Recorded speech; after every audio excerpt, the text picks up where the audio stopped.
ম্যাথগুণ ইনস্টিটিউশনের পক্ষ থেকে প্রত্যেক নবম শ্রেণীর ছাত্রছাত্রীদের ওয়েলকাম। আমরা আজকে একটি নতুন অধ্যায় শুরু করতে চলেছি, সেটি হচ্ছে রাশিবিজ্ঞান অর্থাৎ স্ট্যাটিস্টিক্স। রাশিবিজ্ঞানের বেসিক কিছু ধারণা আমরা এর আগের পূর্বের ক্লাসগুলোতে নিয়েছি, কিন্তু এখানে যে ধারণাগুলো নেব সেটা একটু আলাদা রকমের, ফলে একটু তোমাদেরকে মন দিয়ে দেখতে হবে। রাশিবিজ্ঞান খুব ইন্টারেস্টিং জিনিস। এই রাশিবিজ্ঞান আমাদের কোথায় কাজে লাগে সেটা তোমাদেরকে আমরা জানাবো। তবে রাশিবিজ্ঞানের স্ট্যাটিস্টিক্সের মেন বিষয়টা লাগে সাধারণত, তোমাদের বলে দিই, সার্ভে করতে। অর্থাৎ মনে করো যে গ্রামের জনসংখ্যা সার্ভে করা, কিংবা তোমাদের টেলিভিশনের যে রেটিং যে চেকিং করে, বা বিভিন্ন রকম পরিবারের তথ্য জানার জন্য আমাদের মাঝে মাঝে দেখবে বাড়িতে সার্ভে করতে আসে, কিংবা ভোটের সময় কিছু সার্ভে করতে আমাদের বাড়ি বাড়ি ডোর টু ডোর আসেন। যে সেই সকল সার্ভেগুলোকে যখন লিপিবদ্ধ করা হয় তখন সেই বিজ্ঞানটাকে বলা হয় রাশিবিজ্ঞান বা স্ট্যাটিস্টিক্স। এছাড়াও স্ট্যাটিস্টিক্সে কিভাবে ছক পূরণ করতে হয়, কিভাবে তথ্য নিতে হয়, সমস্ত কিছু আমরা অঙ্কে এক একে দেখব। এবং তথ্যগুলোকে যেভাবে নোট করতে হয়, সেই নোট করার সময় কি কি ভাষা, অঙ্কের ভাষা ব্যবহার করতে হয় সেটা আমরা শিখব। তাই রাশিবিজ্ঞানের প্রত্যেককে ওয়েলকাম জানিয়ে আমাদের ক্লাস এখানে শুরু করছি। লক্ষ্য করো, আমাদের এই হচ্ছে রাশিবিজ্ঞানের চ্যাপ্টার। তবে রাশিবিজ্ঞান শুরুর আগে আমি তোমাদেরকে দেখাতে চাই যে রাশিবিজ্ঞানের অ্যাকচুয়ালি আমাদের নাম্বার ডিস্ট্রিবিউশন বা রাশিবিজ্ঞানে আমাদের কি কি বিষয়টা পড়ে নিতে হবে। এই হচ্ছে আমাদের রাশিবিজ্ঞান। রাশিবিজ্ঞানের মেন যে বিষয়টি আমাদেরকে পড়তে হবে সেটা হচ্ছে এই অংশটুকু। অর্থাৎ এক নম্বরে বলতে গেলে তথ্যের তালিকা নির্ণয়। আমরা যে কোনো তথ্যকে কিভাবে তালিকা নির্ণয় করব, আমরা ছক কিভাবে প্রস্তুত করব, সেই ছক প্রসেস তৈরি করার প্রসেসটা। পরিসংখ্যা বিভাজন ছক জিনিসটা কি, অর্থাৎ যাকে ইংরেজিতে বলে ট্যালিমার্ক, ট্যালিমার্ক জিনিসটা কি, বা ক্রমযৌগিক পরিসংখ্যান ধারণা, বা ক্রমহ্রাসমান পরিসংখ্যার ধারণা, ক্রমবর্ধমান পরিসংখ্যার ধারণা, আয়তলেখ অঙ্কন করব কি করে, এবং পরিসংখ্যা বহুভুজ অঙ্কন করব কি করে, পুরোটাই কিন্তু গ্রাফ তৈরি করার ধারণা। অর্থাৎ এখানে যখন আমরা এই প্রশ্নটা দেখব তাতে আমাদের একটু গ্রাফ সম্বন্ধে জ্ঞান হবে, যে কোনো শহরের সংখ্যা বৃদ্ধিটা পূর্বর তুলনায় এবছর কত, তারপরের বছর কত। এই গ্রাফ দেখে আমরা কিন্তু বলে দিতে পারবো যে আমাদের যে ইনফরমেশন গুলো যেগুলো আমরা কালেকশন করলাম, সেই কালেকশন করা প্রোগ্রামগুলো আমরা কম্পিউটারের সাহায্যে বা আমরা হাতে করেও কিভাবে সেগুলোকে ছক দিয়ে বলতে পারবো যে আমার জনসংখ্যা, কিংবা আমাদের টেলিভিশনের বিভিন্ন চ্যানেলের কারা কোন চ্যানেল পছন্দ করেন তাদের তথ্যগুলো গ্রাফ দিয়ে আমি কিন্তু সকলকে বুঝিয়ে দিতে পারবো। তাই রাশিবিজ্ঞান একটা ইন্টারেস্টিং চ্যাপ্টার, সম্পূর্ণ অন্যান্য লাভ ক্ষতির থেকে আলাদা, ক্ষেত্রফল সংক্রান্ত উপপাদ্য লাভ ক্ষতি প্রত্যেকের থেকে আলাদা, একটা আলাদা স্বাদের অঙ্ক আমরা আজকে করতে চলেছি, সেটা হচ্ছে রাশিবিজ্ঞান। তোমরা একটু মন দিয়ে দেখবে এবং অঙ্কগুলোকে সমাধান করার চেষ্টা করব। এবং সমাধান করতে গিয়ে আমাদের যে নাম্বারের ডিস্ট্রিবিউশন সেটা আমরা একটু দেখে নেব। নাম্বার ডিস্ট্রিবিউশন বলতে আমাদের কাছে কিন্তু নাম্বার ডিস্ট্রিবিউশনটা এইভাবে আছে যে আমাদের যেহেতু আমি তোমাদেরকে দেখিয়ে দিতে চাই যে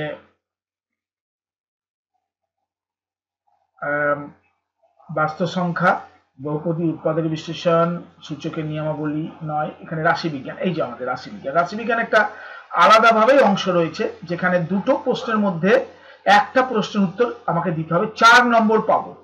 একটা ছোট চ্যাপ্টার যেটা কমপ্লিট করে আমাদের মোটামুটি নাই কম করে 20 পৃষ্ঠার ভিতরে এই যে চ্যাপ্টারটা 4 নাম্বার আমাদের পেতে সাহায্য করবে। এছাড়াও রাশিবিজ্ঞানে কিন্তু আমাদের রাশিবিজ্ঞানেও কিন্তু একটা ভালো নাম্বার তোলার 2 এবং 4, 2 আর 4 হচ্ছে 6 এবং 10 পেতে আমাদেরকে কিন্তু রাশিবিজ্ঞান বিশাল উপকার করবে। তাই আমরা এটাকে খুব গুরুত্ব নিয়ে আমরা চ্যাপ্টারটা দেখবো এবং ভালোভাবে বোঝার চেষ্টা করব, এবং খুঁটিনাটি বিষয়গুলো তোমাদেরকে আমি জানাবো, তোমরা একটু লক্ষ্য করবে। এবং শিখাতে গিয়ে আমাদের যে মেন ফর্মুলাগুলো আমাদের রাশিবিজ্ঞানে আসবে সেগুলো আমরা লিপিবদ্ধ করব এবং তোমরাও সেটাকে নোট ডাউন করে নেবে। ওকে, চলো আমরা তাহলে চলে যাই আমাদের এরপরে যে আমাদের বিষয়টা। অ্যাকচুয়ালি রাশিবিজ্ঞানের এটা করার আগে তোমাদের দেখাতে চাই যে আমাদের রাশিবিজ্ঞানটা কোন মাসের জন্য, শুধু জুন মাসের জন্য। শুধু জুন মাসের জন্য আমাদের রাশিবিজ্ঞান, এবং একটা মাসের মধ্যে আমাদের রাশিবিজ্ঞান শেষ করতে হবে। ফলে আমরা যে 2 থেকে 3টা লেসনও 3 ঘন্টাও যদি পরিশ্রম করি তাহলে আমাদের 1 মাসের চ্যাপ্টার শেষ হয়ে যাবে। এর আগে আমরা ভেদক এবং এদের উপপাদ্য এবং লাভ ক্ষতি নিয়ে দুটো চ্যাপ্টার নিয়ে আমরা কিন্তু মে মাসে সম্পন্ন করেছি, কিন্তু শুধু রাশিবিজ্ঞান নিয়ে জুন মাসে। ফলে খুব অল্প সময়ের মধ্যে আমরা শেষ করে তুলতে পারবো এবং আমরা চলে আসবো আমাদের মেন রাশিবিজ্ঞান চ্যাপ্টারে। প্রত্যেকটা জিনিস বোঝানোর সঙ্গে সঙ্গে যেটা আমাদের জানতে হবে সেটা কিন্তু অবশ্যই তোমাদেরকে আমি দেখিয়ে দেবো। দেখো এখানে কি বলছেন যে প্রতি বছরের মতো এবছর আমাদের গ্রামবাসীদের আর্থিক অবস্থা জানার জন্য আমাদের পাড়ার গ্রাম উন্নয়ন সমিতি কিছু সদস্য গ্রামবাসীদের নানান তথ্য জোগাড় করবেন। এই নানান তথ্য কারা করেন? যারা সার্ভে রিপোর্ট জমা দেন, সার্ভেয়াররাই কিন্তু সার্ভে করে আমাদেরকে তথ্যগুলো জমা দেয় এবং প্রতিটা বাড়ি ডোর টু ডোর ভিজিট করে এই তথ্যগুলো কালেকশন করে। এই যে কাঁচা তথ্যগুলোকে কালেকশন করে এগুলোকে বলে র ডেটা বা কাঁচা তথ্য। ওকে, এই কাঁচা তথ্য বা ইনফরমেশন নিয়েই আমাদের কিন্তু সম্পূর্ণ কাজ করতে হয়। যেমন এখানে গ্রামের 50টা পরিবারের খাদ্যের জন্য দৈনিক খরচ কত হয় সেটা কালেকশন করেছি। কালেকশনটা এইভাবে করব, এটা একটা খাতায় নোট করে নিয়ে আসবো এবং বাড়িতে আমরা বাকিগুলো কাজ করব। বাকি কি কাজ করব সেটা তোমাদেরকে আমি দেখাচ্ছি। প্রথমে দেখো যে প্রথম যে পরিবারে গেছিল গ্রামের, সেই পরিবারে কিন্তু দৈনিক খরচ করেন উনি 145 টাকা, এটা হিসাব করে নোট করা হয়েছে। দ্বিতীয় পরিবারে গেলেন 150 টাকা দিনে খরচ করে, এই পরিবার 200 করে। মিনিমাম হচ্ছে 75 টাকা আমি দেখতে পাচ্ছি। আর কি মিনিমাম আছে? মিনিমাম 75 টাকাই করছে, 75 টাকা। তার মানে মিনিমাম 75 খরচ করে আর ম্যাক্সিমাম আমি পেলাম 225 এই লাইনে 225 এখনো পর্যন্ত ম্যাক্সিমাম 275 ম্যাক্সিমাম না 275 এবার ম্যাক্সিমাম পেলাম 250 275 ম্যাক্সিমাম পেয়েছি আর কিন্তু ম্যাক্সিমাম নেই। তাহলে মিনিমাম পেলাম 75, আমরা সেটা নোট ডাউন করে রাখতে পারি যে আমাদের কাছে মিনিমাম তথ্য পেলাম 75 এবং দিনে সে 75 টাকাই তার খরচ করে দৈনিক খাওয়ার খরচের জন্য। আর ম্যাক্সিমাম পরিবারে তো গরিব এবং বড়লোক মিলেই কোনো পাড়া তো একটা গ্রাম থাকে, সেই যারা দুস্থ পরিবার তারা 75 টাকা পার ডে খরচ করছে আর 275 টাকা খরচ করছে তোমাদের একটু সম্ভ্রান্ত পরিবার। ওকে, তাহলে এই তথ্যগুলো কালেকশন করার পর 50টা পরিবারে 50টা তথ্য কালেকশন করেছি। এখানে 1 থেকে শুরু করে আপ টু 50 পর্যন্ত তথ্য কালেকশন করেছি।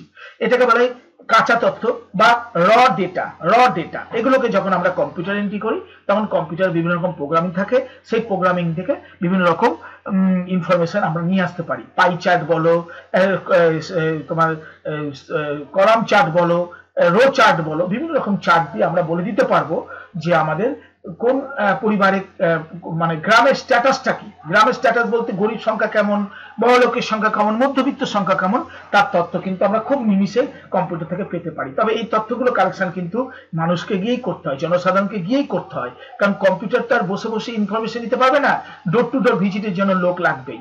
সেই ডোর টু ডোর ভিজিট করার পর যখন কাঁচা তথ্যগুলো কালেকশন করলো তখন এই ট্যালিমার্ক অর্থাৎ পরিসংখ্যা বিভাজন তালিকা যাকে আমরা বলি, সেই ট্যালিমার্কের সাহায্যে কিন্তু আমরা এটাকে ছকে তৈরি করলাম এবং বললাম যে ট্যালিমার্ক দিয়ে কাঁচা তথ্যটির পরিসংখ্যা বিভাজন তালিকা, এই যে তোমরা তালিকাটা দেখতে পাচ্ছ, এই তালিকাটাকে বলা হয় পরিসংখ্যান বিভাজন তালিকা, এই পোর্শন তালিকাটাকে।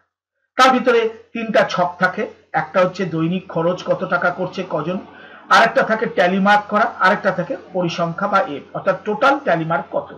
দেখো লক্ষ্য করে এই লাইনে যে পোর্শনটা ট্যালিমার্কে থাকবে তার পরিসংখ্যানটা কিন্তু এখানে লিখছি। দেখো এখানে 4টা দাগ আছে না, দাগ জিনিসটা কিভাবে আসে সেটা তোমাদেরকে আমি দেখিয়ে দিচ্ছি। দাগটা কিন্তু আমরা কিন্তু মিনিমাম থেকে ম্যাক্সিমাম অর্থাৎ আমরা যখন নোট করছি আমাদের কাছে কি কি আছে আমরা কিন্তু এখানে একটা নোট করি। লক্ষ্য করো আমরা প্রথমে পাচ্ছি 145, তো আমরা 145 লিখে রাখলাম। আমরা জানি না কোথায় কি হবে, আমরা প্রথম থেকে শুরু করে লিখে রাখবো 145। প্রথমটা একটু যদি ভালোভাবে বুঝিয়ে দিতে পারি তাহলে তোমাদের পরের গুলো ধরতে খুব সুবিধা হবে। আচ্ছা 145 গেল, তারপরে 150, একটু দূরে লিখি 150, কারণ জানি না আমি কোথায় বসবে না বসবে। আচ্ছা 200, তারপর আরেকটু দূরে লিখি 200, মোটামুটি এইসব জায়গায় 200 লিখি। ওকে, কারণ তারপরে পরেই তো সংখ্যা। আচ্ছা 175, তাহলে 150 থেকে 200-র মধ্যে মোটামুটি মিডিল পোর্শনে লিখি 175। ওকে, আচ্ছা তারপরে শুধু 75 মানে মাথার দিকে শুধু 75 যাবে। আচ্ছা তারপর হচ্ছে 90, তার মানে 75 150-এর মধ্যেই হচ্ছে 90। আচ্ছা তারপর হচ্ছে 250 মানে 250 পরে কোথাও 250। ওকে, আচ্ছা এবার হচ্ছে 250 হয়ে গেল। 125 মানে 90 থেকে 145-এর মধ্যে 125। আচ্ছা 175 নেওয়া হয়ে গেছে।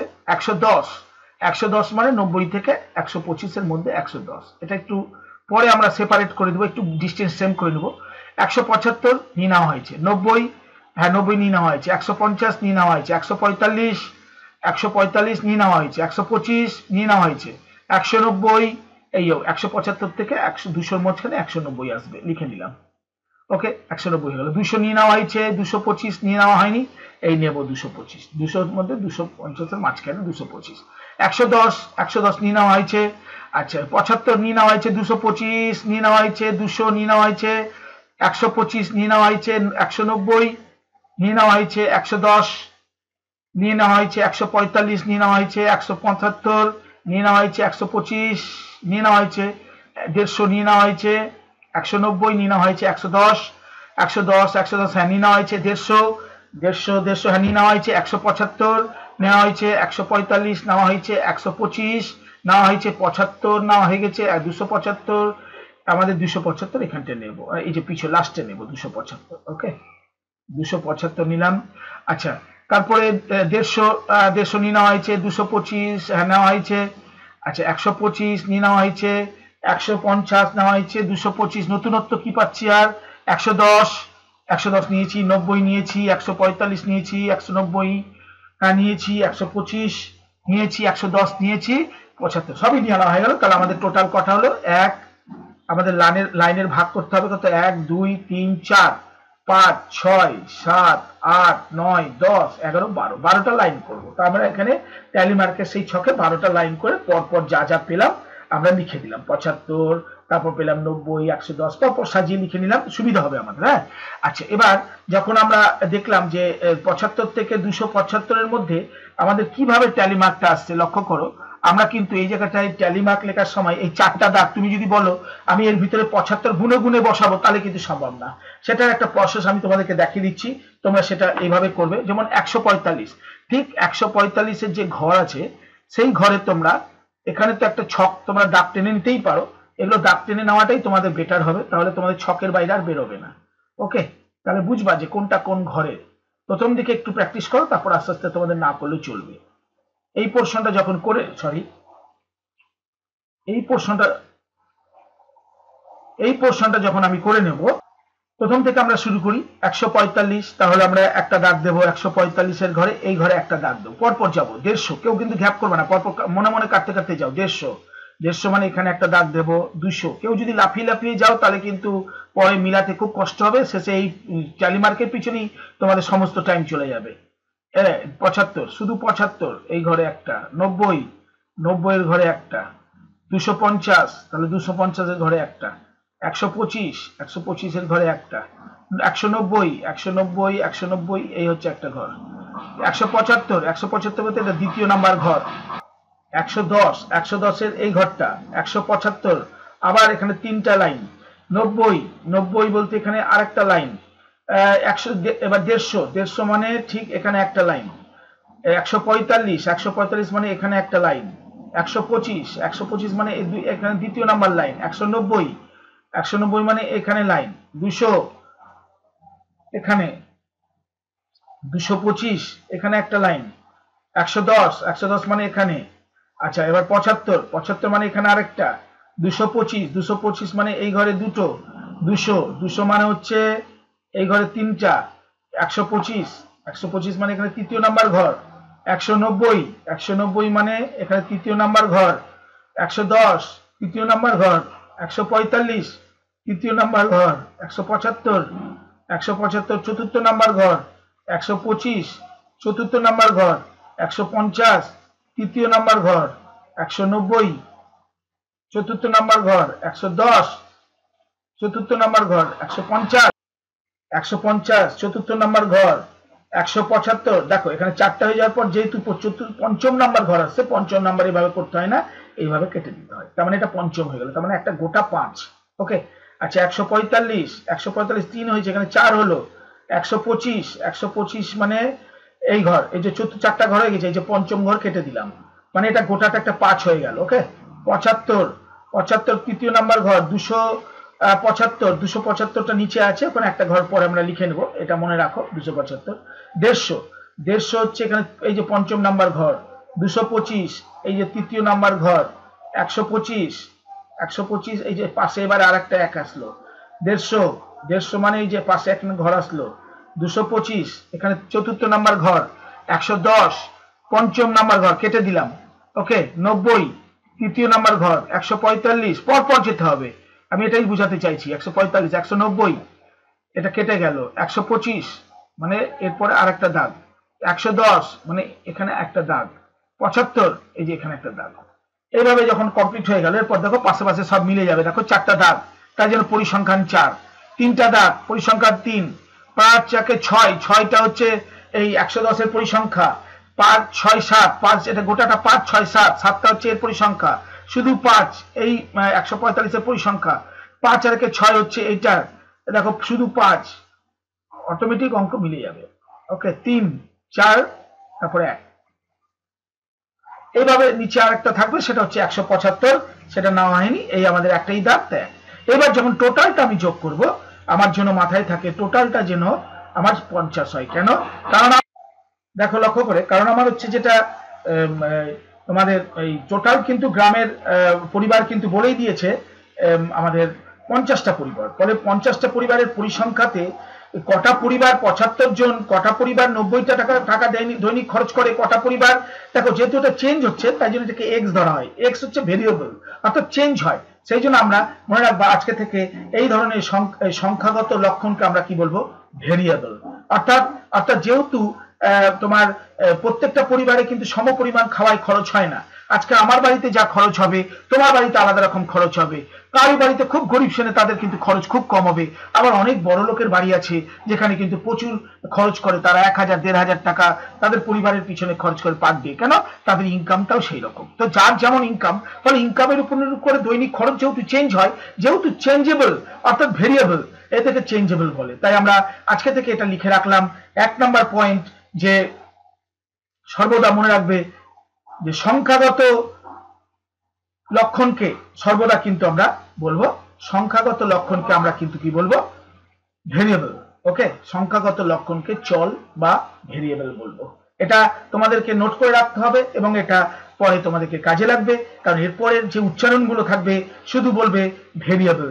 ফলে ভেরিয়েবল মানে বুঝতে হবে যে এটা আমাদের কাছে এই যেগুলো পরিবর্তনশীল অর্থাৎ ভেরিয়েবল। আজকে কারোর বাড়িতে দৈনিক খরচ হয় 75 টাকা, তো কারোর বাড়িতে 275 টাকা। তাহলে এর মাঝখানে দেখো কত রকমের পরিবার আছে, কত রকমের খরচ আছে। তবে পরিসংখ্যাতে পাওয়া গেল এইরকম 75 টাকা খরচ করে 4 জন, এইরকম 175 টাকা করে 5 জন, 225 টাকা পার ডে খরচ করে 4 জন, এবং 275 টাকা। এই ছক থেকে দেখো আমরা নিজেরা ক্লিয়ার করতে পারছি ওই গ্রামের যে বড় লোকের সংখ্যা, পরিবারের সংখ্যা কিন্তু নেহাতি কম, তাই না? তার থেকে একটু আরো কম, কারণ একটা গ্রামে বড় লোক খুব কমই থাকে। দেখো মিডিয়ামের সংখ্যা কিন্তু আমরা কিন্তু মেশিয়াম দেখতে পাচ্ছি, যাদের আর্ন খুব বেশি না খুব কম না, আবার খুব গরিবও কিন্তু সেই হিসাবে কম। ফলে আমাদের এই স্ট্রাকচার থেকে আমরা বলে দিতে পারবো যে আমাদের গ্রামের বর্তমান স্ট্যাটাসটা কি, বর্তমান পরিস্থিতিটা কি, সেই হিসাবে আমরা কিন্তু চেঞ্জ করব। এইভাবে যদি আমরা যদি ট্যালিমার্ক পদ্ধতি না ইউজ করি, তাহলে কিন্তু আমাদের এই নাম্বারগুলো বের করা খুব টাফ হয়ে যাবে। ফলে ট্যালিমার্ক পদ্ধতিটা জানা একান্ত প্রয়োজন। এরপরে ভবিষ্যতে যত তোমরা হিসাব করবা, ট্যালিমার্ক পদ্ধতিতে যখন করবা, দেখবা তোমাদের কাছে হিসাবটা খুব সহজ হয়ে যাচ্ছে। তাহলে আমরা আজকে নতুন জিনিস জানলাম যে সংখ্যাগত লক্ষণকে কি বলে না ভেরিয়েবল বলে। আবার ভেরিয়েবলের মধ্যে দুটো পার্থক্য আছে, একটা হচ্ছে ভেরিয়েবল মানে চল, একটা হচ্ছে বিচ্ছিন্ন চল বা ডিসক্রিয়েট, আর একটা হচ্ছে কন্টিনিউয়াস। ওকে, চল বিচ্ছিন্ন আর একটা হচ্ছে চল অবিচ্ছিন্ন, কন্টিনিউয়াস অবিচ্ছিন্ন। অর্থাৎ এদের মধ্যে তফাৎটা হয়েছে কেন? কারণ তফাৎটা একটু বলতে গেলে তোমাদেরকে একটু উদাহরণটা বুঝতে হবে যে চল আবার দু রকম হলো কেন। চলের দু রকম হওয়ার কারণ আছে। যেমন দেখো, আমাদের উদাহরণ সহযোগী তোমাদের বুঝাই। পরিবারের সদস্য সংখ্যা এরা কিন্তু বিচ্ছিন্ন চল। বিচ্ছিন্ন চল মানে এরা কিন্তু দশমিকে আসবে না। পরিবারের বিচ্ছিন্ন চল পরিবারকে, বা আজকে নদীর সংখ্যা কখনো কিন্তু দশমিকে আসবে না, তাই জন্য এদেরকে বিচ্ছিন্ন চল বলা হয়। আর কন্টিনিউয়াস চল হচ্ছে ওজন, উচ্চতা। কারোর উচ্চতা দশমিকে আসতে পারে, আমার উচ্চতা 5 ফিট 6 ইঞ্চি, তোমার উচ্চতা 6 ফিট 3 ইঞ্চি, তার উচ্চতা 7 ফিট 2 ইঞ্চি। তো এরকম দশমিক কিন্তু। আবার ওজনের ক্ষেত্রে হয় 12.3 কেজি, আর কাউরি হলো 32.5 কেজি। তো ওজন, উচ্চতা এগুলো যেহেতু, এখানে একটা কথা বলেছে দেখো, যে চল দুটি সংখ্যার ভিতর যে কোনো মান গ্রহণ করতে পারে সেই চলকে অবিচ্ছিন্ন চলে। দুটি সংখ্যার ভিতর অর্থাৎ যে কোনো মান গ্রহণ করতে পারে, দশমিকও নিতে পারবে। যেমন ওজন, কাউরি যদি ওজন বলে 32 কেজি, তাহলে কিন্তু 32 কেজিটা কিন্তু নিতে পারছি। আবার কাউরি যদি বলি 32.5 কেজি, আমরা কিন্তু 32.5 কেজিও নিবি। উচ্চতার ক্ষেত্রেও তাই, কেউ যদি বলে আমার উচ্চতা পুরোপুরি 6 ফিট, হতেই পারে, আবার কারোর উচ্চতা হতে পারে 6 ফিট 3 ইঞ্চি, বলে আমরা দুটোই নিচ্ছি। কিন্তু যদি কোনো চল ওই দুটি সংখ্যার ভিতর সব মান করতে না পারে তাহলে তাকে বিচ্ছিন্ন চল বলে। যেমন নদীর সংখ্যা কখনো দশমিক হয় না, আড়াইটা নদী কখনো হয় না, কিংবা পরিবারের সদস্য কখনো 2.5 বা আড়াইটা হয় না, ভগ্নাংশ হয় না, দশমিক হয় না। তাই জন্য এদেরকে বলবো ডিসক্রিয়েট অর্থাৎ বিচ্ছিন্ন চল, আর যখন অবিচ্ছিন্ন হবে তখন কন্টিনিউয়াস চল। ওকে, এই পয়েন্ট জানার পর আচ্ছা দেখো এখানে তোমাদের একটা উদাহরণ দিয়েই দিয়েছে, তোমরা এই উদাহরণটা দেখে নিতে পারো। এই হচ্ছে আমাদের উদাহরণ। যেমন কোন ছাত্রীর ওজন যদি বলে যে